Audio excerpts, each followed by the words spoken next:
살다 보면 예상치 못했던 일들이 갑자기 벌어져서 우리를 당황스럽게 만들 때가 있습니다. 완벽히 준비했다고 생각했는데 생각지도 못했던 변수들이 발생해가지고 막 당황하는 일들을 종종 겪어보셨을 텐데, 하지만 사실 생각해보면 전혀 계획하지 않고 예상하지 못했던 일이 갑자기 이렇게 일어나는 거는 뭐 한두 번 일어나는 건 아닌 것 같아요. 삶에 굉장히 여러 번 일어나는 일들이기도 합니다. 나름대로 계산하고 판단해서 계획을 세우고 어떤 일을 진행할 때 우리 생각에는 모든 것을 완벽하게 준비한 것 같았지만 실제로 일을 진행하다 보면은 전혀 예상치 못한 변수들이 발생할 때가 참 많이 있죠. 그럴 때 사실 우리는 당황하기도 하고 또 두려워하기도 하는데, 우리가 하나님의 은혜 안에, 그 사랑 안에 있다는 것을 기억할 때 우리가 예상하지 못했던 일이 일어나는 건 당황함이 아니라 사실은 기대함으로 맞이해야 되는 일들이 참 많이 있습니다. 내 생각, 내 한계, 나만의 시선에 갇혀 있을 때는 보지 못했던 것을 하나님이 보게 하실 때가 있고, 그냥 내 성향과 내 고집대로라면 움직이지 않았을 영역으로 하나님 우리를 막 밀어내실 때도 있지 않습니까? 그럴 때 우리는 내 안에 갇히지 않고 나를 넘어 일하시는 하나님을 경험하기도 하고, 나는 요만큼의 깜냥밖에 안 되는 사람인데 그런 나에게 더 큰 은혜와 사랑을 부어주시는 하나님을 또 경험하기도 합니다. 그러니까 사실 생각지 못했던 변수가 발생하는 건 우리에게 해가 되고 어려움이 될 때도 물론 있지만, 사실 그 모든 것들을 사용하시는 하나님의 전능하심과 신실하심을 생각해 보면 우리가 기도하며 기대함으로 맞이해야 될 삶의 영역일 때가 종종 있는 것이죠. 오늘 다윗에게도 아주 심각한 위기가 찾아오게 됩니다. 모든 것이 완벽하게 준비되던 때에 찾아온 위기라고 할 수 있겠어요.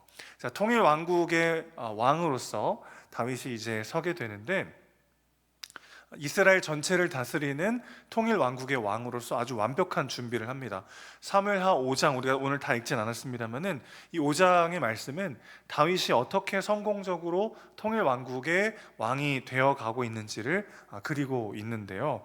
먼저 사울의 왕좌를 찬탈한 배신자라고 낙인 찍힐 수도 있었던 다윗에게 북이스라엘의 모든 장로들과 모든 지파의 사람들이 찾아와서 기름을 붓고 그를 왕으로 세우는 일이 벌어집니다.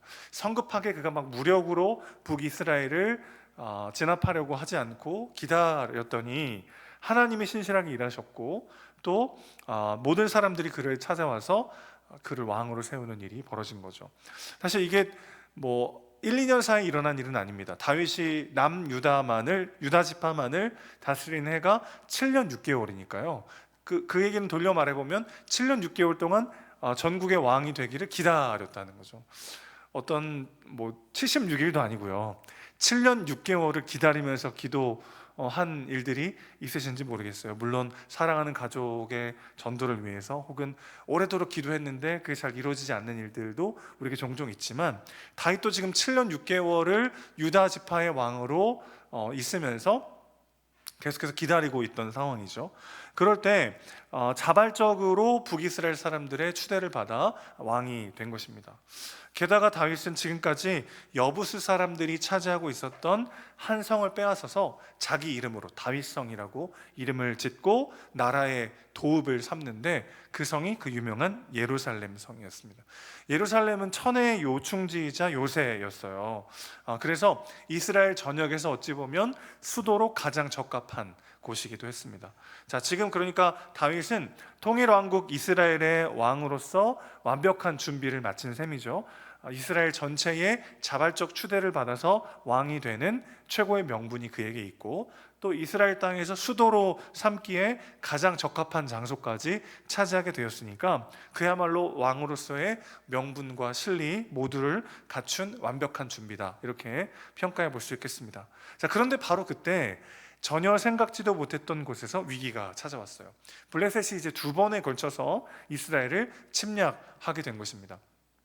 다윗은 원래 블레셋의 아주 유명한 장군이었던 골리앗을 쳐 죽이고 전국구 스타가 된 사람이고, 또 사울 왕에게 쫓겨서 망명 생활하면서 블레셋에 생활을 하기도 했던 사람인데, 블레셋 입장에서 보니까 자기들을 기만했던 거죠. 다윗이 그동안 이스라엘의 여러 성읍들을 약탈해가지고 아기스에게 바친 줄 알았는데 알고 보니까 그게 아니고 다윗이 우리를 속였다. 그래서 다윗의 왕좌가 뿌리를 깊이 내리기 전에 다윗을 치러 모든 군사들을 다 총동원해가지고 쳐들어오게 되는 거죠. 자, 블레셋은 이스라엘이 남북으로 갈라져 싸우고 있을 때는 가만히 지켜보고 있다가 이 눈에 가시와 같았던 이 다윗이라는 녀석이 이스라엘을 통일하니까 왕권이 뿌리 내리기 전에 공격하려고 정말 이 총공격을 감행하게 됩니다. 그런데 그들이 쳐들어온 곳이 아주 기가 막힌 곳이에요. 블레셋이 진을 친 곳을 오늘 본문은 르바임 골짜기라고 말하고 있습니다. 여기가 굉장히 다윗에게 아픈 곳입니다. 왜냐하면 이 르바임 골짜기라고 하는 곳은 유다 지파와 베냐민 지파 사이 경계에 있는 지역이었거든요.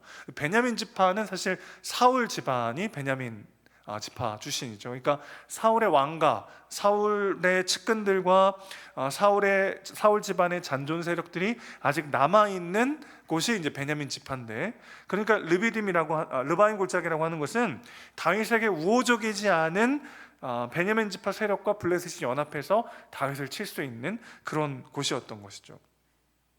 그러니까 르바임 골짜기는 지금 막 태동한 다윗 왕국에서 가장 취약한 부분이라고 할 수 있겠어요. 블레셋은 이곳을 장악함으로써 다윗이 통치하는 영토의 허리를 끊어버리고 북쪽 지파들에게서 그를 고립시킨 다음에 이스라엘을 두 지역으로 나눠서 다윗을 잡으려고 하는 전략을 핀 것이죠. 자, 어찌 보면 더 좋을 수 없을 만큼 완벽한 과정을 거쳐서 왕이 된 다윗이지만 전혀 생각지도 못했던 곳에 블레셋의 공격을 받아 엄청난 위기에 빠지게 된 것을 오늘 우리는 본문을 통해서 보게 되는 것입니다. 자, 하나님을 의지하는 사람들은 이렇게 삶 속에서 위기를 만났을 때, 정말 생각지도 못했던 어려움을 만났을 때 그것을 어떻게 대처합니까? 온 이스라엘의 왕이 되자마자 큰 위기를 겪은 다윗이 가장 먼저 한 것은 무엇이죠? 그는 하나님께 묻기 시작합니다. 19절과 23절에서 반복되는 표현이 있어요. 다윗이 여호와께 물었더라. 다윗이 여호와께 물었더라. 다윗의 탁월함은 다른 것에 있지 않아요. 그가 늘 중요한 순간 여호와 하나님께 물었다는 것이 다윗을 다윗되게 하는 가장 큰 동력이 되었습니다. 기도가 다윗의 가장 큰 무기였다는 것이죠. 여러분, 눈과 입은 우리 마음대로 닫을 수 있잖아요, 그렇죠? 뭐 보기 싫은 상황이 있으면 눈을 감으면 되고, 먹기 싫은 때가 있으면 입을 잘 안 돼서 그렇지. 물론 이제 의지적으로 닫으면 입 안에 들어올 수 없습니다, 그렇죠? 눈과 입은 우리 의지적으로 닫을 수 있는데 귀를 닫을 수 있나요? 귀 열심히 이렇게 힘을 주면 귀가 닫히지 않잖아요. 귀는 닫을 수가 없습니다. 그래서 항상 우리의 마음은 사람의 말로 차거나 하나님의 말씀으로 차거나 둘 중 하나의 상황에 빠지게 되는 거죠. 그러니 어떤 현실 앞에 나에게 말하는 사람의 목소리 혹은 내 안에 나 스스로 말하는 나만의 목소리로 가득 채우기 전에 하나님께 나아가 하나님의 말씀으로 내 마음을 채워야만 그 현실을 뚫고 나갈 수 있는 길과 혹은 새 힘을 우리가 얻게 되더라는 것입니다. 그러니 다윗이 중요한 결정을 하기 앞서서 혹은 생각지도 못했던 위기가 터질 때마다 멈춰서서 하나님께 물었던 이유는, 하나님께 기도했던 이유는 뭐죠? 그 현실을 제대로 보고 하나님이 이 상황 속에서도 여시는 그 길을 바라보며 나아가기 위함이었던 거죠. 그러기 위해서는 멈춰서서 하나님께 귀를 기울여만 합니다. 귀를 닫을 수 없기 때문에 하나님께 묻지 않고 하나님의 말씀으로 채우지 않으면 여지없이 사람의 말과 내 안에 나도 모르게 생성되는 나만의 공식들이 발현해내는 나만의 목소리에 귀를 기울일 수밖에 없기 때문이죠. 다윗이 하나님께 기도했을 때 어떤 일이 벌어졌습니까? 이 참 여러모로 불리한 전쟁이었어요. 무기도 일단 비교가 안 됩니다. 블레셋은 강력한 철제 무기를 가진 나라였고 이번 전쟁에 거의 모든 전력을 다 쏟아붓어요. 그러니까 진짜 그 다윗이 얼마나 진짜 괘씸했겠어요. 자기들을 기만한 그 다윗을 진짜 완전 진짜 너 죽고 아니면 나 죽고다 이런 심정으로 정말 영혼까지 끌어모아가지고 총 공격을 쏟아 부은 겁니다. 게다가 전략적 요충지를 이미 선점당했어요. 그러나 본문이 말한 바와 같이 이 어려운 전쟁에서 다윗은 대승을 거두게 됩니다. 어떻게 이런 일이 가능했을까요? 24절 하반절에 그 답이 있습니다. 그때 여호와가 너보다 앞서 나아가서 블레셋 군대를 치리라 하신지라. 여러분, 우리의 가장 큰 무기가 기도인 이유가 무엇인지 아십니까? 기도할 때 하나님이 나를 앞서 가셔서 먼저 일하시게 됩니다. 그렇기 때문에 기도가 우리 인생의 가장 큰 무기가 되는 거죠. 모든 일을 다 내 힘만으로 해결하려고 하면 인생이 참 고달프고 힘들어요.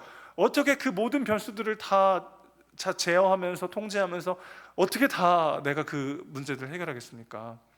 사람의 마음이라는 게, 진심이라는 게 닿지 않을 때도 있잖아요. 아닐 땐 굴뚝에도 연기가 나더라고요. 연기가 난다고 생각하는 사람이 있더라고요. 내 진심과 내 의도가 제대로 전달되지 않아서 답답할 때도 있고, 공들여 쌓은 탑이 한순간에 생각지도 못한 일에 와르르 무너질 때도 있고, 삶의 변수들, 수많은 문제들을 우리가 어떻게 다 일일이 다 대처하고 해결할 수 있겠어요? 모든 것을 다 내 힘으로 해결하려고 하면 너무나 삶의 무게가 무겁고 버겁게 느껴지는 것이죠. 그런데 하나님께 기도하고 하나님의 도우심을 구하면 하나님이 우리 앞서 가셔서 먼저 일하시더라는 거예요. 그러면 일이 생각지도 못했던 방식으로 쉽게 풀리곤 하는 것을 우리는 경험하게 됩니다. 이것이 하나님을 의지하여 하나님의 도우심으로 사는 사람들이 누리는 은혜입니다. 내가 다 일일이 앞서가서 내가 다 해결하지 않아도 기도할 때 하나님이 앞서가셔서 일하시고 생각지도 못했던 길을 여시고 혹은 그 상황을 뚫고 나갈 수 있는 새 힘을 우리 안에 주시는 분이 하나님이신 것이죠. 하나님이 앞서가셔서 우리의 대적과 친히 싸워주십니다. 기도라고 하는 강력한 무기를 사용하십시오. 기도할 때 내 힘을 빼고 하나님 앞에 내 삶을 올려드리고 하나님을 의지하며 나아갈 때 하나님이 먼저 가셔서 우리의 일을 감당해 주시더라는 것이죠. 사실 생각해보면 목회가 가장 힘든 일이자 가장 쉬운 일인 것 같아요. 이게 무슨 말일까요? 세상에 존재하는 여러 직업들, 여러 일들 중에 목회는 가장 힘든 일일 수도 있고 가장 쉬운 일일 수도 있습니다. 뭐가 이 둘을 결정짓냐면 기도인 것 같아요. 기도하며 하나님이 길을 내시는 대로 따라가기만 하면 되니까 목회는 가장 쉬운 일이고, 기도하지 않고 내가 다 해결하려고 하고 내가 다 회복시키려고 하고 내가 다 세워가려고 하면 해야 될 것들이 끝도 없는 너무 어려운 일이 또 목회인 것 같아요. 근데 목회뿐만 아니라 우리 인생도 그러지 않습니까? 때로는 너무 삶의 무게가 무겁게 느껴질 때도 있고, 때로는 하나님 주시는 평안과 기쁨으로 정말 뛸 듯 기쁜 그런 순간도 있죠. 언제입니까? 하나님이 앞서가셔서 모든 필요를 채우시고 모든 문제를 그분이 먼저 싸우실 때 우리는 하나님이 내시는 길을 따라가기만 하면 되는 평안을 누리게 되는 것이죠. 저는 설교 준비할 때도 비슷한 것 같아요. 준비가 잘 안 될 때가 종종 있습니다. 그러면 그냥 목양실에 틀어박혀서 계속 기도하고 기다리는 겁니다. 뭐 11시가 됐건 12시가 됐건 기도하면요, 하나님 저는 뭐 할 일 없어요. 시간 많아요. 말씀만 하세요.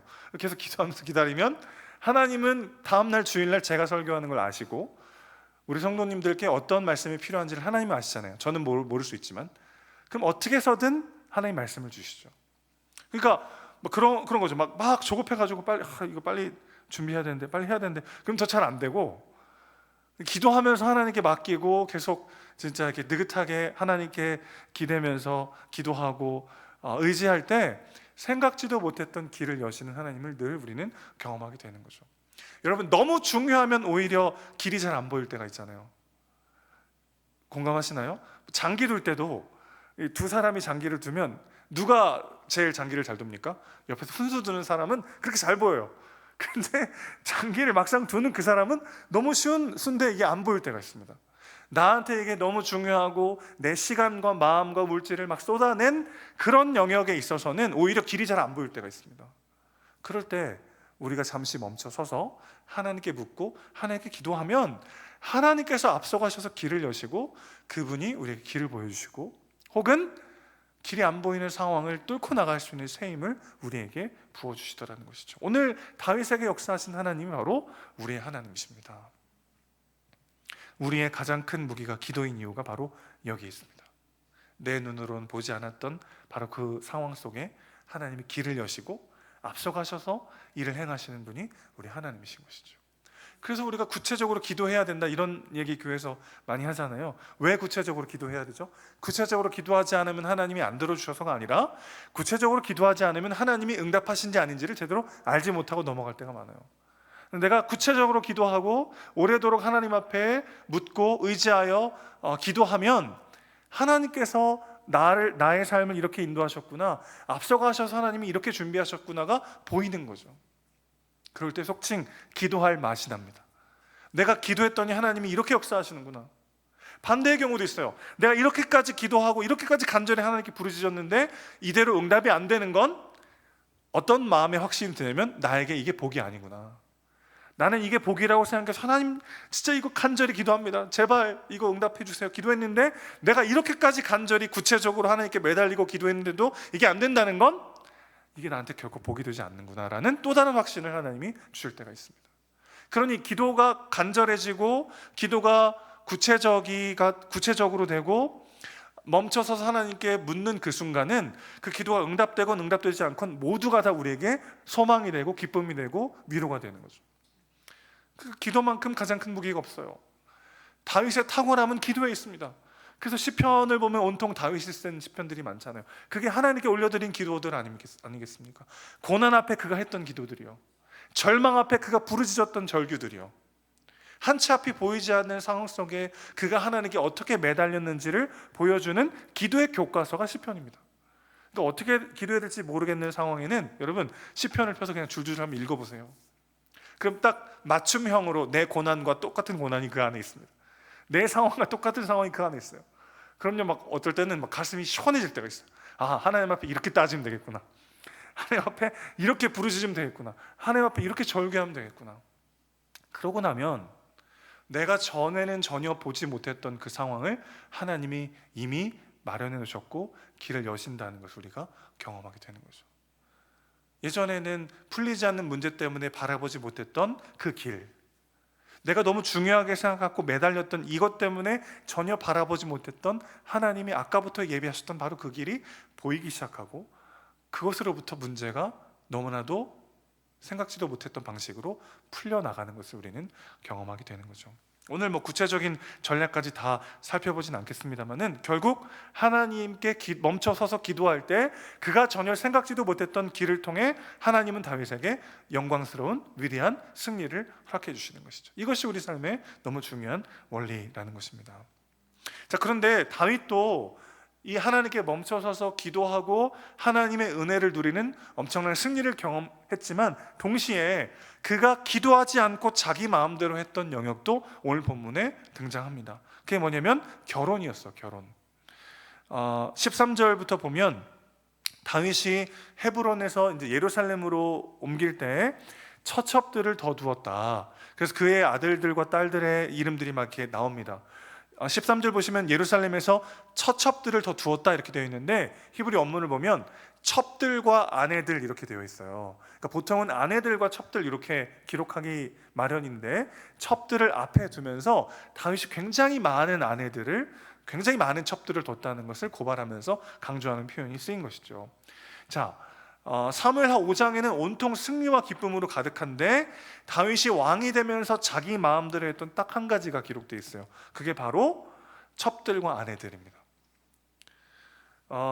왕이 많은 첩들을 두어서는 안 된다라고 하는 신명기 17장 17절의 말씀을 다윗이 지금 어기고 있는 겁니다. 율법에 의하면 왕들이 너무 많은 아내들을 두지 말라고 분명히 기록되어 있는데 다윗은 이 말씀에 지금 불순종하고 있는 것이죠. 후에 다윗이 아주 큰 위기와 고난을 겪게 되는 결정적인 원인이 뭡니까? 배다른 형제들끼리의 싸움 때문에 그는 잠시지만 왕궁에서 쫓겨나게 되죠. 다윗은 자신의 연약함을 겸손히 고백하면서 하나님을 철저히 의지했던 사람이에요. 문제가 발생하고 변수가 생길 때마다 멈춰서서 하나님께 부르짖고 기도하면서 하나님이 길을 여시고 그것을 걸어가면서 언제나 영광과 승리를 경험했던 사람이 다윗이란 말이죠. 그런데 그가 유일하게 자기 마음대로 했던 바로 그 영역에서 그는 여지없이 어려움과 고난을 겪게 되더라는 것입니다. 자, 이게 어떤 상황이죠? 하나님의 주인 되심을 진정으로 고백했던 그가 너무나 어처구니 없게도 전혀 하나님을 믿지 않는 이방 왕들과 똑같은 결정을 하는 영역이 남아 있었다는 게 오늘 본문이 우리에게 고발해 주는 장면인 거죠. 자, 하나님을 주인으로 영접하는 것과 그분이 우리 삶의 모든 영역의 주인 되시도록 하는 것은 별개의 문제라는 것을 우리는 알게 됩니다. 우리의 어떤 인간의 존재와 삶이 그렇게 막 단순하지가 않잖아요, 그렇죠? 여러 영역들이 모여서 나라는 사람의 정체성을 형성합니다. 육체와 영혼이 있고, 시간과 공간이 있고, 개인과 공동체가 있어요. 이게 무슨 머리 가슴 배처럼 다 딱딱 나눠지는 건 아니지만 수많은 다른 영역들 속에 우리는 전혀 다른 것들의 영향을 주고받게 되고, 그래서 전혀 다른 모습의 사람이 되기도 하죠. 이런 일이 가능한 거예요. 가정에서는 한없이 자상한 남편이자 아버지인 사람이 직장에서는 막 그렇게 이기적이고 권위적인 상사가 되기도 하죠.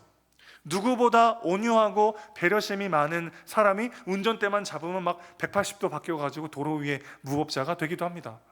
누군가에게는 한없이 따뜻하고 자상한 사람인데 누군가에게는 한없이 차갑고 이기적인 사람이 되기도 하죠. 두 사람이 이중인격자여서가 아니라, 그 사람이 이중인격자여서가 아니라 그 사람 안에 어떤 부분이 발현되느냐에 따라서 전혀 다른 사람이 되기도 합니다.